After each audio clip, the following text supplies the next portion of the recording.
La semaine de l'écho sur France 24, bonjour, merci d'être là avec mes invités. On va parler économie américaine. Aujourd'hui, la présidentielle, c'est le 5 novembre prochain, dans moins de 2 mois donc. L'occasion de se pencher sur le bilan de Joe Biden, inflation, croissance ou encore investissement. Dans quel état laisse-t-il son pays? On le verra. On se penchera aussi sur les propositions de Kamala Harris et Donald Trump pour les années à venir. Coût de la vie, logement, énergie. On passera au peigne fin le plan des 2 candidats à la Maison-Blanche. Et puis la dernière partie de l'émission sera consacrée aux vives tensions économiques entre Washington et Pékin, une guerre commerciale débutée sous l'ère Trump. Qu'en reste-t-il aujourd'hui? À quoi peut-elle ressembler demain? Toutes ces questions, on va tenter d'y répondre avec mes 4 invités. Je vous les présente. Je commence par vous, Anne-Catherine Husson-Traoré, bonjour. Bonjour. Vous êtes directrice des publications de Novetic. Face à vous, Anne-Sophie Alzif, bonjour. Bonjour. Chef économiste chez BDO, professeur à Paris 1. Je salue également Anton Brender, bonjour. Bonjour. Économiste chez Candriam, auteur de Les démocraties face au capitalisme aux éditions Odile Jacob. Et puis, Denis Jacquet est avec nous en plateau également. Bonjour, vous êtes entrepreneur basé à New York, président de Top Crime et vous êtes l'auteur de plusieurs ouvrages dont Pourquoi votre prochain patron sera chinois. Tout un programme. Merci en tout cas à vous 4 d'être là. Avant de tous vous donner la parole, on va faire un petit point en images. Aux États-Unis, tous les sondages l'indiquent. L'opinion publique est pessimiste quand il s'agit de la situation économique de leur pays. Mais alors les Américains ont-ils raison? Leur économie va-t-elle si mal que cela? Élément de réponse signé Johan Delors. Il a été affaibli par la pandémie, puis par la guerre en Ukraine. Le pouvoir d'achat est au cœur des préoccupations des électeurs américains. Au début du mandat de Joe Biden, l'inflation était de 1,4%. Elle a ensuite explosé avec un pic en juin 2022, plus de 9%, du jamais vu depuis 40 ans. Elle est aujourd'hui redescendue à 3% contre un objectif idéal de 2%. Les 2 premières années de Joe Biden à la Maison-Blanche coïncident avec une baisse du salaire moyen d'environ 5%. Il est ensuite remonté au même niveau qu'il y a 4 ans. Mais cette augmentation peine à suivre la hausse des prix. Résultat, 1 Américain sur 10 vit aujourd'hui sous le seuil de pauvreté. Autre enjeu majeur dans cette campagne, la crise du logement. Les loyers sont en hausse, les constructions insuffisantes et les taux de crédit élevés. Difficile donc pour des millions d'Américains de trouver un toit. Un problème très peu évoqué dans le programme de Donald Trump. Tout le contraire de Kamala Harris, qui veut construire 3 millions de nouveaux logements sur 4 ans. Elle souhaite également aider les primo-accédants avec un apport de 25 000 $ à l'achat. L'économie américaine souffre aussi de la guerre commerciale avec la Chine, débutée en 2018 sous Donald Trump. La hausse des droits de douane sur les importations chinoises entraîne une forte baisse des échanges bilatéraux. Exemple avec les voitures électriques chinoises, Joe Biden a récemment décidé d'augmenter les droits de douane de 25 à 100%. En représailles, Pékin taxe de plus en plus les exportations de Washington, pénalisant ainsi les entreprises américaines.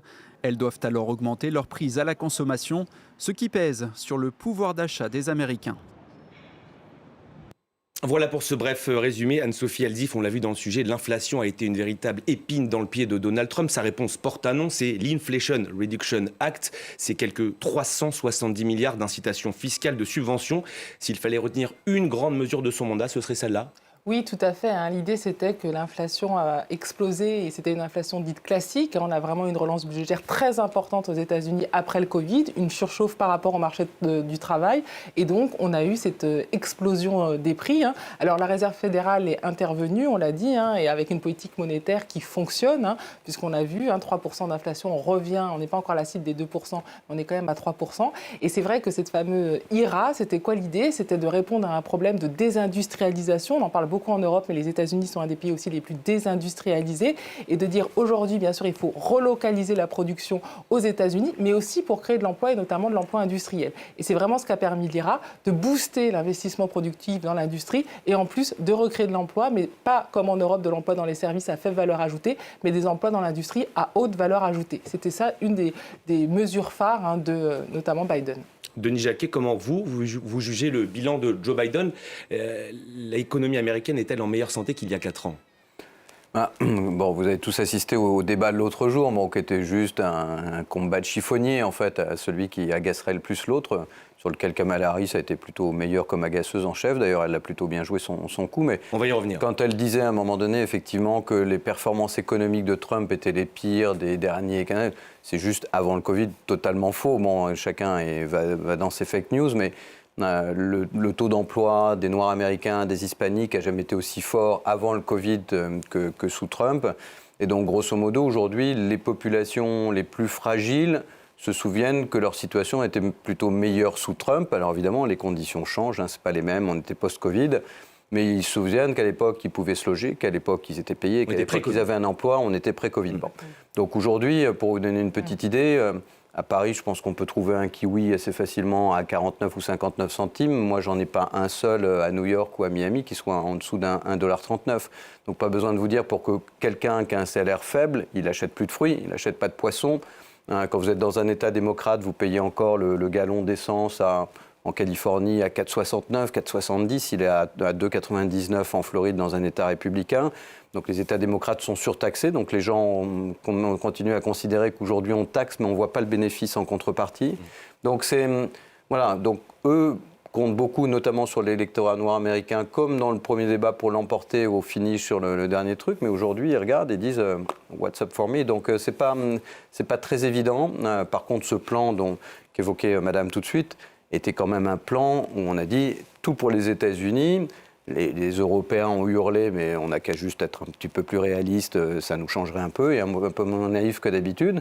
Et en gros, ça leur a profité d'une façon incroyable. Toute personne qui cherchait un investissement à faire aujourd'hui, notamment sur l'énergie en direction États-Unis, sans arrêt par l'Europe. Donc voilà, donc il ne faut pas oublier que les États-Unis, ça roule pour les États-Unis, et on a oublié que l'Europe n'était pas là pour rouler pour le reste du monde. Donc c'est juste la grande différence entre les deux. Ouais. L'objectif de Joe Biden, c'est aussi de lancer une dynamique, notamment dans le secteur énergétique dont parlait Denis Jacquet. Ouais. Et dans le secteur énergétique, avec une dimension verdissement. En fait, ce qui peut résumer les choses, c'est finalement, il y a une perception, la puissance américaine n'a jamais été aussi forte, et Biden, avec l'IRA, l'a fait. Les États-Unis sont redevenus le premier producteur d'énergie fossile dans le monde, ce qui est en contradiction avec ses engagements climatiques. Pas forcément une bonne nouvelle pour notre planète. By the way.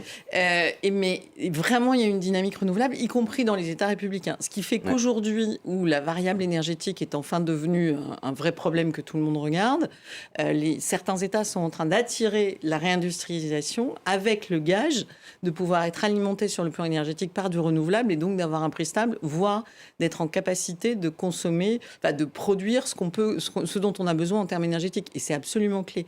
Et là où il y a quelque chose en trompe-l'œil, ce que vous avez décrit est tout à fait juste, c'est-à-dire que les Américains moins, eux, ils ont vraiment une dégradation de leur niveau de vie, et en particulier sur le logement, alors qu'ils se remettaient à peine du choc des subprimes. Et c'est ça qu'il faut avoir en tête. C'est pas si loin que ça.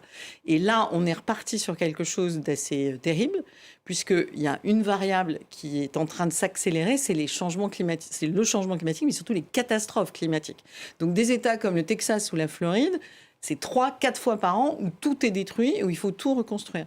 Donc on est à l'heure actuelle sur un énorme problème qui est qu'à peu près 39 millions d'habitations alors une partie est déjà inassurable, donc ça c'est un vrai sujet. Parce que quand vous êtes détruit 3 à 4 fois par an, et si vous n'êtes pas assuré, du coup, vous êtes plus que pauvre très, très rapidement. Donc ça, c'est des problèmes qui sont aujourd'hui là. Et en même temps, on a une puissance, en particulier des 7 magnifiques, donc qui sont les GAFAM plus NVIDIA, qui est le... Alors pour ceux qui suivent un peu, c'est donc dans l'intelligence artificielle, les acteurs qui vont compter, et NVIDIA, celui qui produit les puces nécessaires pour faire l'intelligence artificielle, je fais très rapide, qui eux totalisent, ou vont totaliser, ça dépend des moments, mais 12 000 milliards de dollars de capitalisation. Donc cette puissance-là, elle est visible dans le monde entier, et elle donne cette idée que si on regarde que les indicateurs macro, les États-Unis ont retrouvé une puissance incroyable après la crise de 2008. En revanche, elle ne profite pas du tout, ou très peu, à un nombre croissant d'Américains.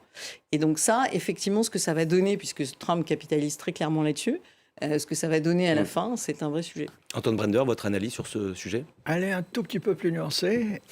Non, ce qui est vrai, c'est qu'il y a un problème de perception par l'Américain moyen et l'Américain un peu en dessous de la moyenne de l'état de l'économie. Ce qui est vrai aussi, c'est que les prix des produits alimentaires ont progressé de 20% alors je ne parle pas du kiwi, mais vraiment la moyenne des prix des produits alimentaires, c'est plus 20%. Et ça, celui qui va s'acheter, fait ses courses au supermarché, s'en aperçoit, il s'en rappelle tous les jours. Et ça le conduit à oublier un tout petit peu, d'abord que l'économie américaine a une croissance qui est relativement soutenue depuis un moment. Elle crée des emplois à un rythme... Près de 16 millions depuis le début du mandat de Joe Elle Biden. crée, et ça c'est important, on a créé en gros autant d'emplois sous Biden que sous Trump, si on raisonne sur une période à peu près comparable, etc. La seule différence, c'est qu'on a créé moins d'emplois à bas salaire sous Biden que sous Trump. Sous Biden que sous Trump. Sous Biden, on a créé essentiellement des emplois de niveau de rémunération intermédiaire et de niveau supérieur. Pratiquement pas d'emplois à bas salaire. Ça, c'est une première chose. Deuxième chose, il y a un paradoxe du côté de la perception qu'ont les Américains les moins favorisés de l'évolution de leur situation. Quand vous regardez, les seuls dont le salaire réel, la rémunération réelle, le revenu moyen, le revenu réel ne se soit pas dégradé, c'est les Hispaniques et les Noirs. Autrement dit, ceux qui occupent les emplois les moins bien payés, en moyenne, dans l'économie américaine. Pourquoi ? Parce qu'au sortir de la pandémie, ce qui s'est passé sur le marché du travail a été exceptionnel. On a parlé de la grande démission, ce qui était une énorme erreur. C'est simplement qu'on a vu des démissions volontaires avoir lieu dans les secteurs où les rémunérations étaient les plus faibles. La restauration, l'hôtellerie, il a fallu très rapidement recruter les gens qu'on avait virés un peu avant.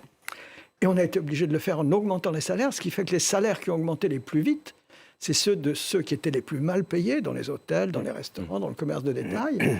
Ils ont bénéficié de hausses de salaire beaucoup plus importantes, pas suffisantes pour rattraper la hausse de l'inflation, mais quand même suffisantes pour que, en termes réels, leurs revenus ne baissent pas. Alors que le paradoxe de l'économie américaine, c'est qu'elle va bien, mais le revenu médian, il a, en termes réels, corrigé de l'inflation, il a baissé.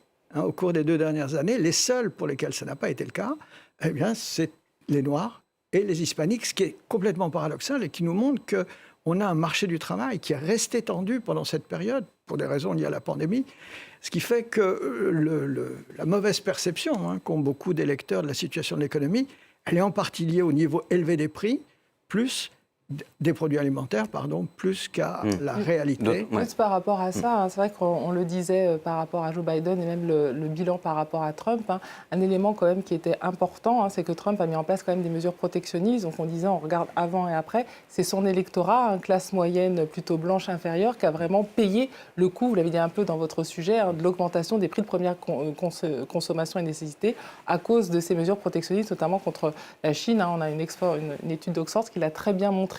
Donc c'est vraiment son électorat qui a été un petit, entre guillemets, victime de ces politiques protectionnistes, alors que toutes les baisses d'impôts massives, on va dire, chez les plus fortunés, n'ont pas forcément profité à son électorat, en tout cas ont vraiment augmenté les inégalités. Donc plus que les éléments de salaire, je pense que c'est vraiment une explosion des inégalités qui se passe aux États-Unis, qui est historique, qui n'a jamais été aussi importante et surtout qui touche, on va dire, les plus bas salaires et les personnes qui ont et le moins de moyens économiques et le moins d'études. Alors que normalement, le discours, c'est avec du travail, de la persévérance, vous pouvez monter. Et là, on voit que cette échelle sociale, depuis le Covid, fonctionne beaucoup moins. Vous partagez cette analyse, je vous voyais réagir tout à l'heure. Oui, tout à fait. Puis en complément, on voit émerger des gros mouvements sociaux aux États-Unis, qui a quand même été, les entreprises étaient considérées, à juste titre, comme vraiment violemment anti-syndicales. Donc il y a des syndicats qui se constituent.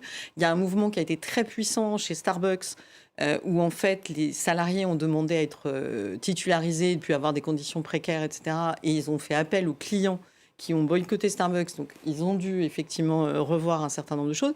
Là, aujourd'hui, c'est la grève extraordinairement puissante chez Boeing. Et donc, on voit que tout ça fait qu'aujourd'hui, la relation même à ce qu'est le combat social en syndicat collectif dans un pays où vraiment, il n'avait pas droit de citer. Donc, il y a vraiment des choses qui sont en train de bouger, et pour les raisons que vient d'expliquer.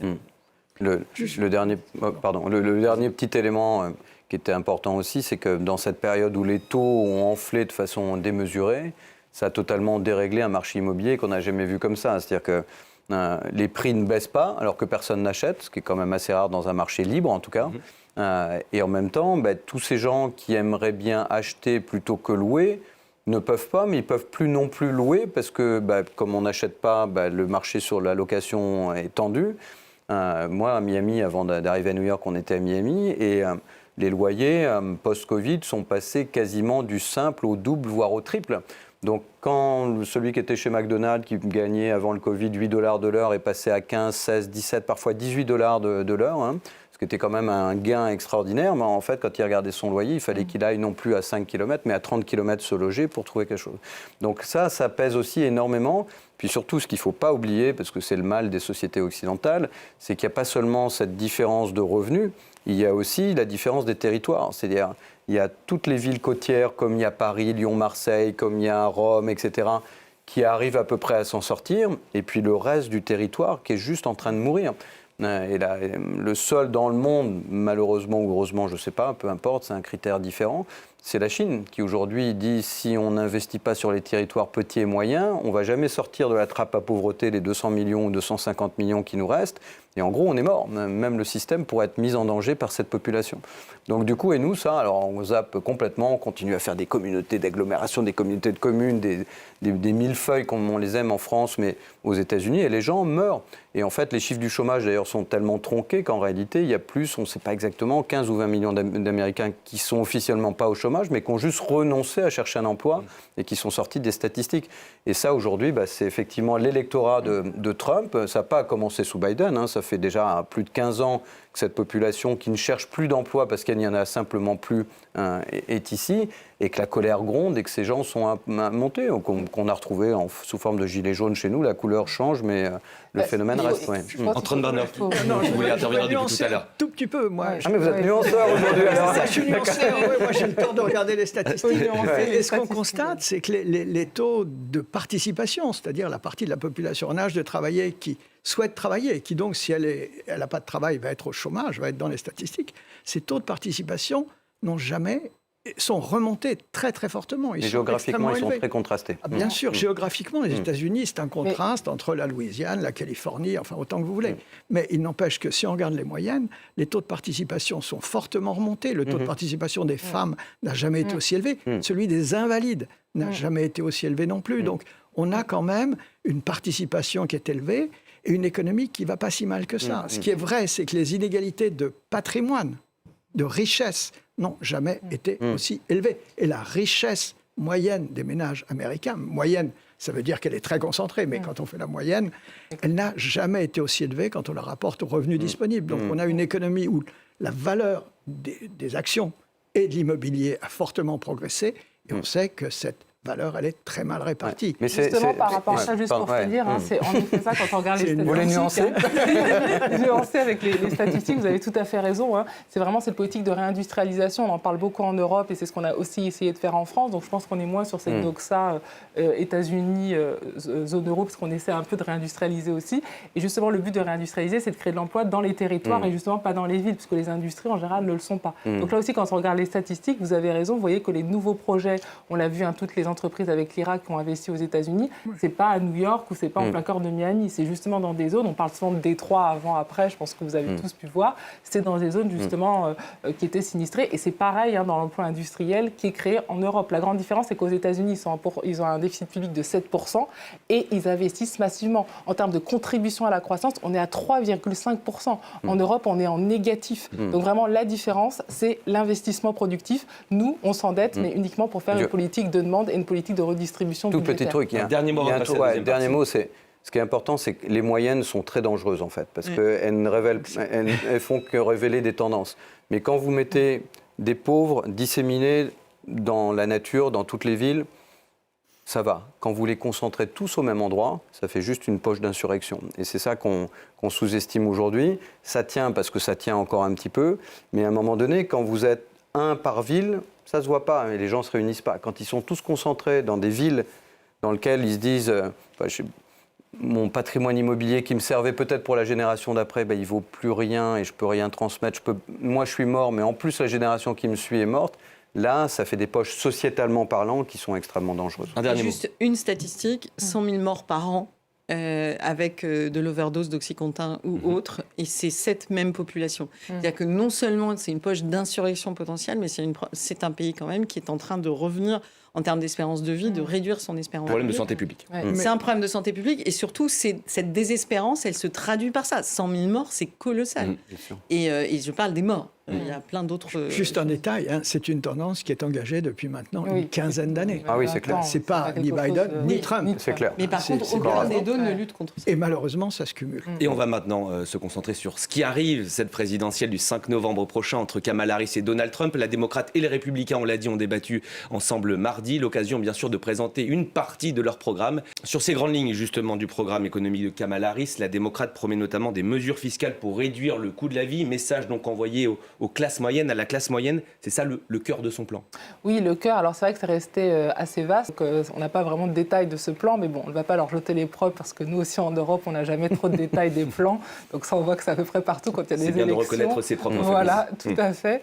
Mais c'est vrai qu'elle, elle est vraiment on va vraiment lutter contre l'inflation en s'attaquant à la question du logement. Hein, on l'a dit, qui est vraiment un problème et qui n'est pas récent. Hein, que ce soit Donald Trump, Joe Biden, on avait déjà ce problème sous Obama. Et c'est en effet les classes moyennes les plus basses qui ont vraiment été très paupérisées avec ce problème de logement. Alors, objectif, il y a surtout 3 millions de logements construits. 3 millions. Et c'est vrai qu'aux États-Unis, ce n'est pas du tout le même système qu'en France. Hein. On a beaucoup de prêts et de financements qui sont à taux variable, alors que nous, on n'est qu'en taux fixe. Et il faut rappeler que le taux d'épargne des Américains est à 4%, quand le nôtre, il est à 17%. Donc il y a aussi des Américains qui sont dans une logique de surendettement, y compris pour leur logement. Hein. Il y a beaucoup moins d'assises ou de réserves comme on peut l'avoir en Europe. Donc dès qu'il y a une crise, hein, c'est sûr que quand ça va bien, vous pouvez monter plus haut. Et on l'a vu avec tous les millionnaires, etc. Il y a vraiment une inflation concernant le secteur immobilier. Par contre, quand il y a une crise, hein, ça peut aussi se dégrader. Et donc, beaucoup de personnes de la classe moyenne des premiers déciles se retrouvent vraiment très paupérisées en termes de logement. C'est quoi la priorité absolue des Américains aujourd'hui? C'est le pouvoir d'achat, vraiment? Ça dépend de ce qu'on appelle le pouvoir d'achat. Il y a effectivement une question de logement. Alors, juste là aussi un détail, l'essentiel des emprunts des ménages américains pour s'acheter des logements, c'est des emprunts à taux fixe. Ça dépend. Ça dépend quand vous regardez, c'est dans le nouveau, dans le neuf ou dans l'ancien. Et quand vous regardez sur les 10 dernières années, les 5 dernières années. L'essentiel depuis la crise financière, l'essentiel, c'est des emprunts à taux fixe. Par contre, ce qui va dans le sens de la paupérisation d'une partie c'est que ces emprunts, quand on regarde, les banques ont tiré les leçons de la crise financière, ils ne prêtent plus pratiquement qu'à des bons emprunteurs. Et les bons emprunteurs, c'est les gens qui ont des revenus élevés. L'essentiel des prêts hypothécaires qui ont été faits depuis 10 ans, c'est des prêts à des bons emprunteurs, ceux qui ont des bons scores de crédit, parce que les autres, ils ont eu tendance à faire défaut. Il y a un tri qui C'était les subprimes. Il y a un tri. Malheureusement, ce tri, il est défavorable, effectivement, aux Américains qui ont les revenus les plus faibles, ceux qui sont les moins solvables.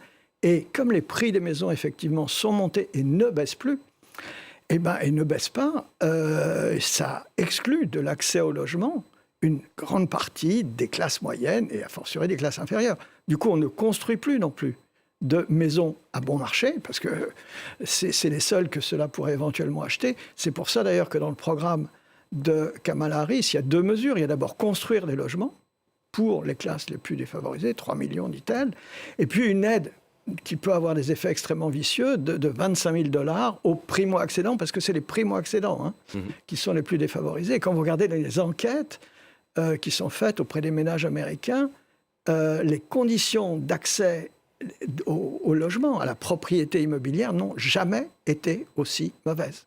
Donc, depuis que l'enquête est faite, on n'a jamais eu ça.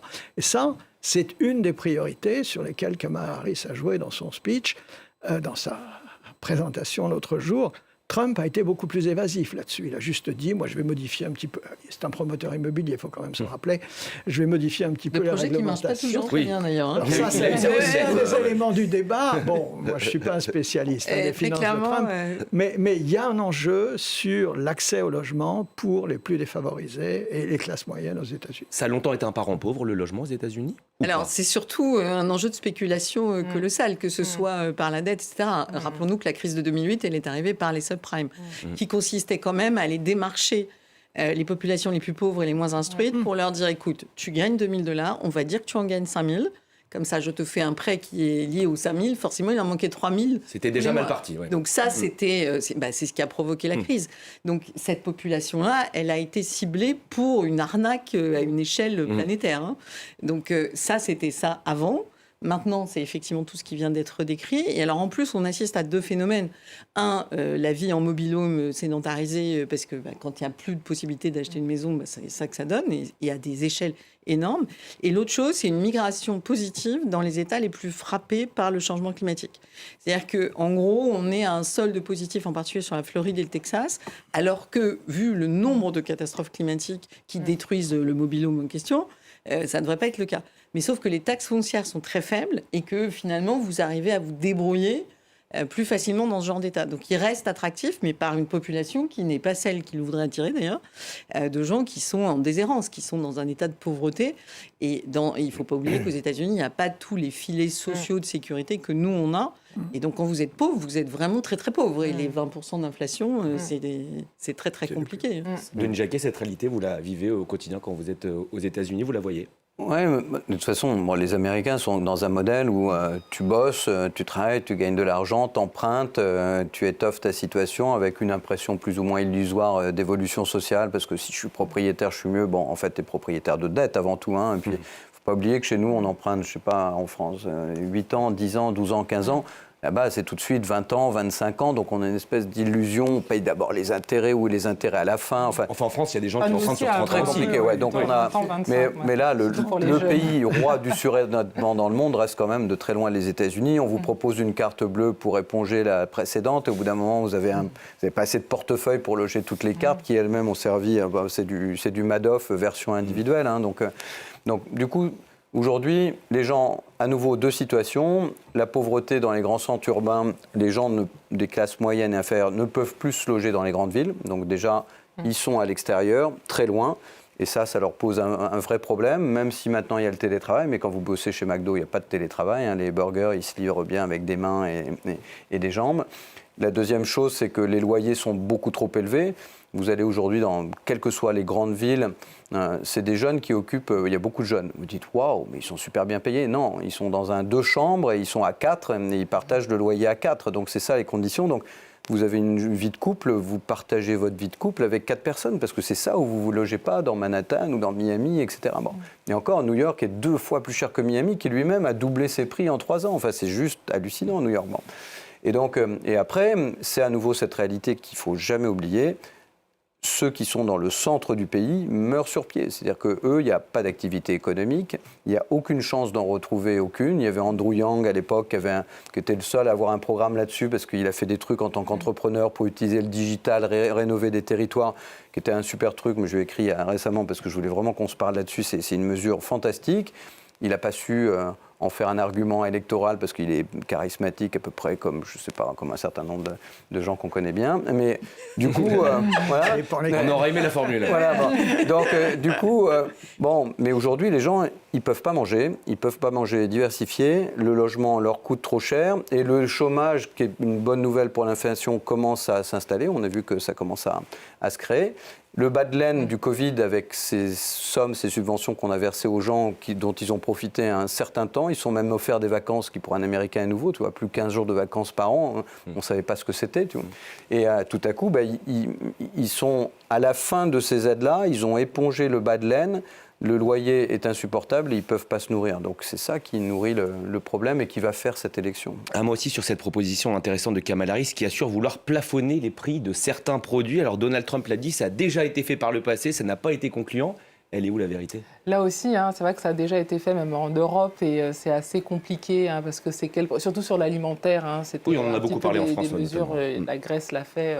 Le problème par rapport à l'essence ou le carburant, c'est que vous avez une voiture, tout le monde utilise le même gasoil ou la même essence. La nourriture, on l'a dit, c'est très social, ça dépend qu'est-ce que vous mangez, etc. Donc c'est très compliqué d'appliquer ce genre de mesures plus à la nourriture parce que derrière, il y a vraiment des choix de ce que vous mangez, où vous êtes, quelles sont vos habitudes. Donc c'est vrai que c'est souvent une mesure qui, électoralement, et on l'a aussi en France, qui est séduisante, coûte très cher aux finances publiques et finalement, dans un contexte, il faut le rappeler, l'inflation ralentit aussi parce que le prix des matières premières et l'énergie se sont effondrés. Donc on est les premiers à dire les prix augmentent, attention à cause des matières premières, mais là, c'est plus le cas, ça s'est effondré.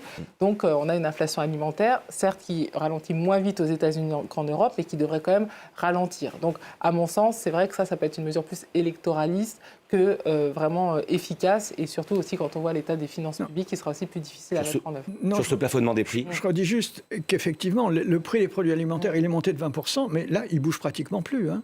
Les prix des biens... Mais quand vous regardez les matières premières, elles ont baissé. Oui, mais les gens, ils achètent les produits alimentaires. C'est le même problème qu'on a eu en France, c'est-à-dire que les prix de matières premières avaient baissé, on avait toujours une inflation qui était élevée, parce qu'il y avait des marges, parce qu'il y a toute la chaîne où il y a d'autres marges qui se font. Donc, pour le consommateur, effectivement, les prix pourraient peut-être baisser. Pour l'instant, ils n'ont pas baissé, hein, les prix des produits alimentaires. Normalement, ils devraient baisser. Ils baisseront peut-être, mais je ne sais pas s'il y a des chances qu'avec un contrôle des prix, on arrive à beaucoup mieux que ça.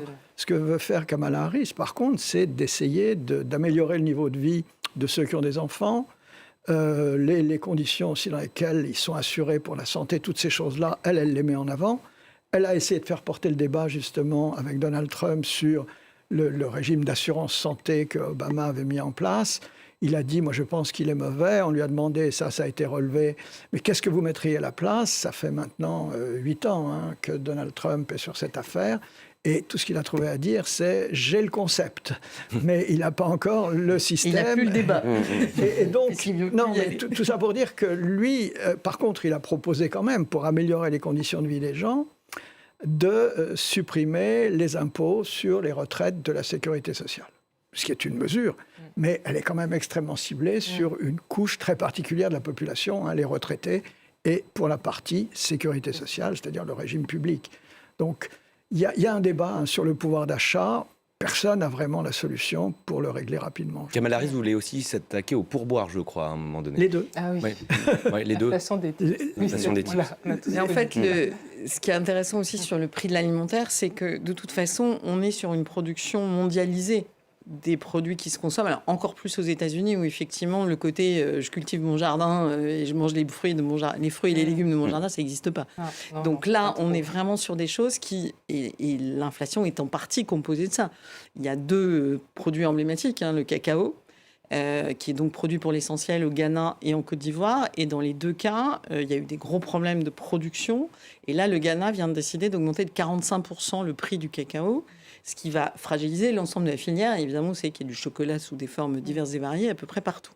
Donc aujourd'hui, on a un certain nombre de filières. La filière du jus d'orange est très impactée, en particulier aussi par la guerre en Israël et avec Gaza, mais pas que. Et donc on est sur des matières premières de base de l'industrie agroalimentaire mondiale qui a aussi artificiellement fait donner un certain pouvoir d'achat parce que les produits transformés étaient à des prix pas vraiment réels, on va dire.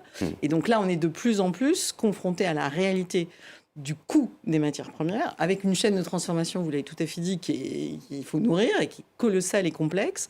Et donc là, on a des sujets qui sont maintenant posés sur la table. Et effectivement, le fait de caper un prix dans un pays donné va strictement rien changer au problème. Au contraire, ça va faire plein de complications et coûter très cher. Mais le vrai sujet, en fait, qui est en creux, c'est comment aujourd'hui, à l'instant T, il faudrait normalement que les débats politiques portent sur qu'est-ce qui va vraiment plus du tout. Et ça fait partie de tous les sujets qu'on évoque. Et comment on transforme, qu'est-ce qu'on propose pour transformer. Là, on est vraiment sur du vernis. On pose une petite touche là, une petite touche là, une petite touche là, ça change. C'est vrai que sur le prix alimentaire, en fait... Alors, moi qui suis plutôt libéral, je suis vraiment très... Pour nuancer ou partager, je suis bien embêté.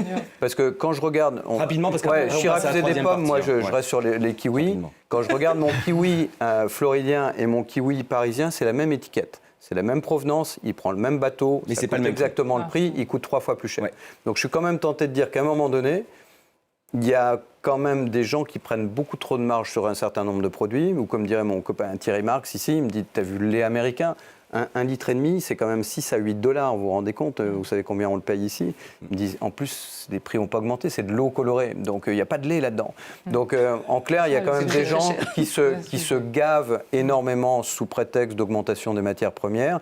Et là, je serais quand même assez tenté d'aller faire un petit peu de ménage sur un certain nombre de produits. Allez, vous gardez la main parce qu'on passe à la 3e ultime partie. On va parler de la Chine, un pays que vous connaissez bien, qui apparaît donc pour évoquer ses relations commerciales plus que tendues. C'est un euphémisme entre Washington et Pékin. Ça peut paraître étonnant à première vue, mais Joe Biden, dans bien des domaines, est même allé plus loin que Donald Trump. On a vu les droits de douane sur les voitures électriques chinoises de 25 à 100%.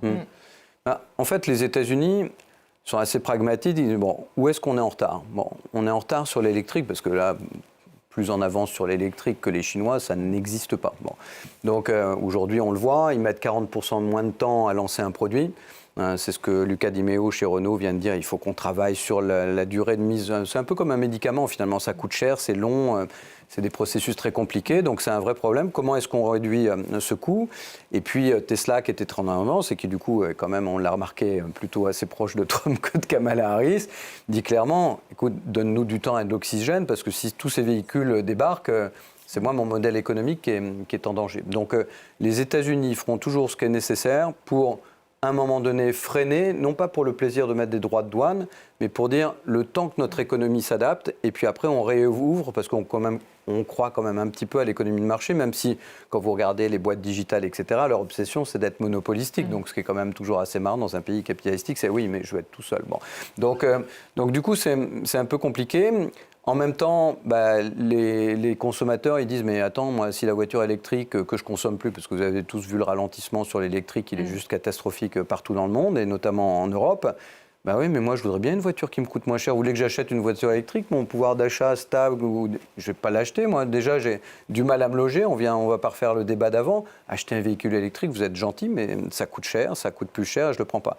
Donc, les Chinois savent très bien qu'à un moment donné, les consommateurs vont plébisciter leurs produits. Donc, ce qu'ils vont faire aussi, comme ils l'ont fait avec Toyota, qui est devenu le premier producteur de voitures japonais, mais en fait américain, puisqu'ils produisent aux États-Unis, vont finir par dealer le fait que on va installer ces producteurs chinois qui vont juste assembler aux États-Unis, qui permettront d'avoir des coûts inférieurs. L'objectif, de toute façon, c'est d'empêcher que la Chine devienne la première puissance mondiale. C'est ça, le but final. Si c'est l'objectif, il va avoir beaucoup de mal à être tenu, en fait. Ouais, c'est clair. C'est-à-dire que, globalement, effectivement, on est resté, c'est ça qui est intéressant, sur la logique de, en gros, la Chine, c'est les usines du monde, ils vont pas du tout assimiler nos technologies, je ne sais pas dans quelle naïveté on était. Ça fait longtemps que Et en gros, ils ne sauront jamais faire des voitures en 10 ans, comme nous on sait faire, Les des avions, etc. Bon, c'est quand même surréaliste, parce qu'en plus, ils ont effectivement un régime non démocratique où quand il y a une impulsion qui est donnée, on est prié de la suivre.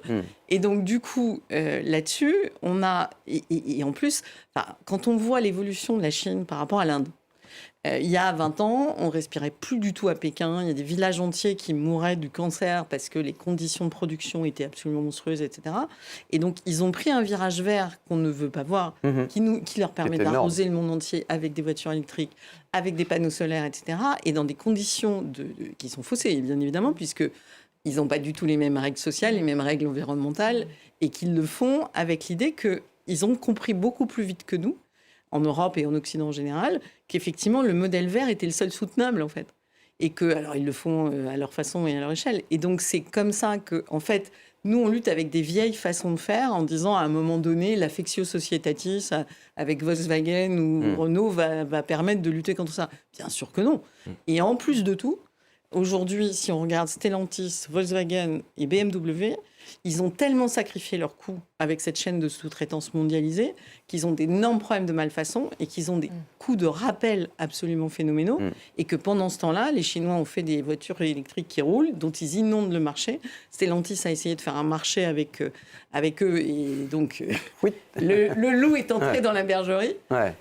Et ça, c'est toujours la même chose, c'est-à-dire qu'on a une vision des choses qui met 20 ans à se transformer alors que le pays en face, il s'est transformé depuis bien longtemps. Bon, on aurait aimé parler de ces sujets pendant une heure. C'est déjà malheureusement la fin de cette émission. Merci à vous quatre d'y avoir participé. Merci. À très bientôt, j'espère. Restez avec nous, bien sûr. L'information continue sur notre antenne.